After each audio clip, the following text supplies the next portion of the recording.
All right, let's just jump right in. What if I told you that you could totally transform your classroom in just 5 minutes? Well, in this explainer, we're boiling down years of teaching wisdom into these really powerful, actionable strategies. Our goal? It's simple. We want to help you build a classroom that's not just, under control, but one that's a truly thriving, positive space for every single one of your students. So, you ready to dive in? Okay, so first up, a quick question for you. Take a look at these two photos. Which one just screams, this is a great, respectful classroom to you? Yeah, if you're pointing to the one with the students all working together, you got it. You totally nailed it. But the real question, the one that matters, is why?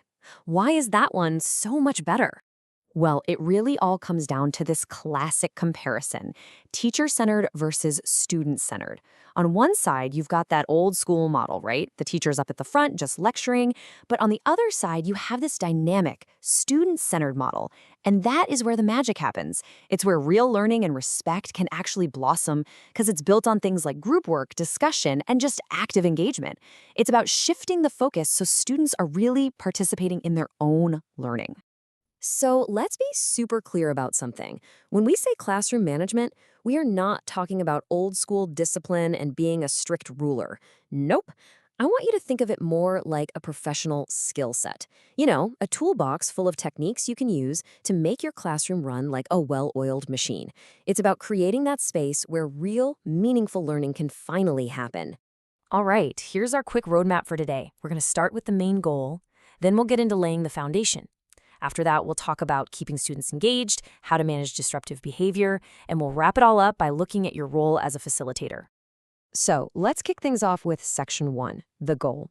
What are we actually trying to achieve? It really boils down to this simple but super powerful shift in mindset. Your job isn't to dominate the room, it's to facilitate learning. So a positive learning environment, it's kind of like a three-legged stool. It's built on these three crucial pillars.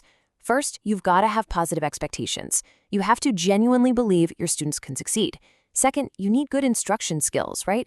You have to know your stuff. And third, you need excellent classroom management skills. The thing is, if any one of these pillars is shaky, the whole thing can start to wobble. All right, on to section two, laying the foundation. And listen, if there's one word I want you to remember from this section, it's proactive. Seriously, the absolute best way to solve classroom problems is to stop them before they even start. And all of that crucial work, it begins on day one. That first week of school is absolutely critical. So here's your game plan. Greet every single student at the door. Build that personal connection right away. Teach your rules and routines from the very first minute. Don't wait. Use some icebreakers to start building that sense of community. And make it your personal mission to learn every single student's name. Oh, and also arrange your room so you can easily move around and be close to your students. Okay, I love this phrase. It's so powerful. When you have to correct a student, saying something like, I'm not angry with you, I'm angry with your behavior, is a total game changer. It just so cleanly separates the action from the person. It lets you address the behavior without damaging that really crucial relationship you're working so hard to build. And hey, never, ever forget that parents can be your most powerful allies. So when you call home, always start with something positive their kid has done. And instead of just listing off complaints, try framing challenges as gaps you can both work on together. That one little shift in language can transform the entire conversation. It's no longer a confrontation, it's a team huddle. Okay, section three, keeping students engaged. Let's be real for a second. A bored student is almost always a disruptive student. It's just a fact. So that means the best defense against disruption is a really good offense. A lesson that's so engaging, they literally don't have time to even think about getting off track. I want you to just burn this number into your brain. 15. 15 minutes. That is the absolute maximum amount of time you should be up there lecturing before you switch gears and get your students actively doing something. If you push past that 15-minute mark, trust me, you are going to start losing them. So how do you keep them engaged? The key word is variety. Mix it up. Do some role-playing, play some games, bring in art. Use tons of visuals like pictures and charts for your visual learners. Try to connect your lessons to their actual daily lives to make it feel relevant. And you should be moving around the room constantly. And don't forget the power of simple nonverbal cues to redirect a student without ever having to stop the lesson. Now, here's a question that pretty much every teacher on the planet asks.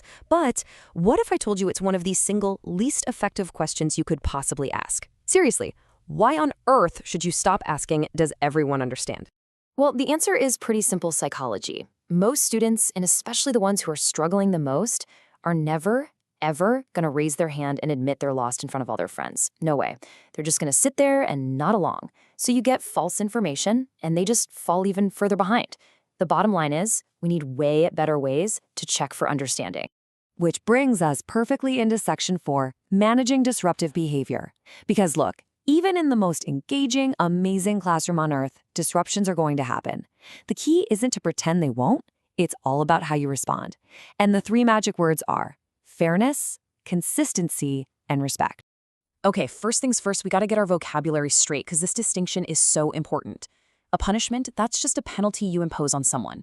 But a consequence, that's the logical, natural outcome of an action. Our goal should always be consequences. Why? Because consequences teach responsibility, while punishments often just breed resentment. And a visual system, like this traffic light idea, can be a fantastic way to handle this without a lot of talking. It's simple. Every student has a little clothespin with their name, and they all start the day on green. The first warning is just verbal. Their pin stays right where it is. A second warning, okay, now the pin moves to yellow. The final step, their pin moves to red, and that triggers a consequence you've already decided on. It's clear, it's visual, and everyone knows where they stand. It's fair. And honestly, this quote right here just brings our whole theme of being proactive full circle. Everything we've talked about so far, the planning, the engagement, building relationships, it's all built on this one simple truth. It is so much easier and way more effective to teach the behavior you want to see than it is to constantly be correcting the behavior you don't. And that brings us to our final section, Section 5, Your Role as Facilitator. This is really where we put all the pieces together.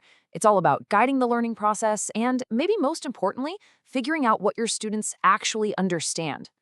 So, remember a few minutes ago when I said we have to stop asking, do you understand? Well, here are 3 fantastic, super easy alternatives. You can try the sticky note check. It gives you an instant visual of how the class is feeling. A KWL chart is great for tracking learning over a whole unit. And simple bell work right at the start of class is the perfect way to see what really stuck from yesterday. Okay, now this might be my single favorite trick in this entire explainer. It's called the minute paper. Right before the bell is about to ring, just have your students quickly jot down the answers to these 2 simple questions. In literally 1 minute, you get this absolute treasure trove of feedback on what worked and what didn't. And that lets you perfectly tweak your lesson for tomorrow. It's amazing. And so here we are, right back where we started. Being a great, effective teacher today, it's not about being the sage on the stage anymore, the one with all the knowledge. It's about being the guide on the side. Your real power doesn't come from dominating the room. It comes from facilitating discovery and empowering your students to take ownership of their own learning. And that leaves us with just one final question, and this one is all for you. After everything we've covered today, from that minute paper idea to the traffic light system, what is the one new strategy that you're going to try in your classroom tomorrow?